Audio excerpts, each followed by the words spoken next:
আসসালামু আলাইকুম। নরসিংদীর জনপ্রিয় চ্যাপার ভর্তা বা চ্যাপার লাল ভর্তা যে যাই বলেন সেটার রেসিপি নিয়ে চলে এসেছি। আজকে আমি পোয়া মাছের চ্যাপাটাকে ভর্তা বানাবো। পোয়া মাছের মাথায় পাথর থাকে, দুইটা পাথর থাকে। যখন ক্লিন করবেন তখন পাথর দুইটাকে ফেলে ফেলে দিবেন।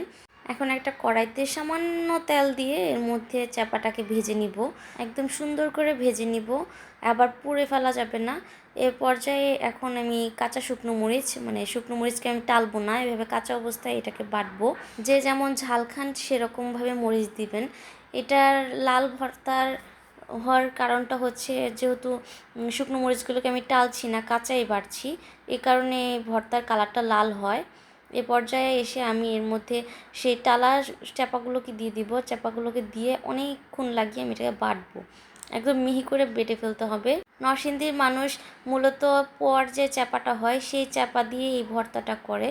পুটিরও চাপা আছে, কিন্তু পুটির চাপাতে এরকম যে সুন্দর একটা ঘ্রাণ সেটা পাওয়া যায় না। এই কারণে নরসিংদী মানুষ পোয়া চাপাই করে, পোয়ার যে চাপাটা আছে সেটা দিয়েই করে।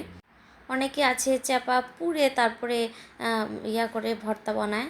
যাই হোক, এখন চাপাটাকে খুব মিহি করে বাটতে হবে, যেহেতু পোয়া মাছের কাঁটা বড় বড়, কাঁটাগুলোকে মিহি করতে হবে। এ পর্যায়ে এসে আমি জাস্ট পেঁয়াজগুলোকে ছেঁচে দিব, একদম মিহি করে বাটবো না। এই হচ্ছে চাপা হয়ে গেল বানানো। এই ভর্তাটা ভাত দিয়ে, গরম ভাত দিয়ে বা খুদের ভাত দিয়ে খুব মজা লাগে। Thanks for watching my video.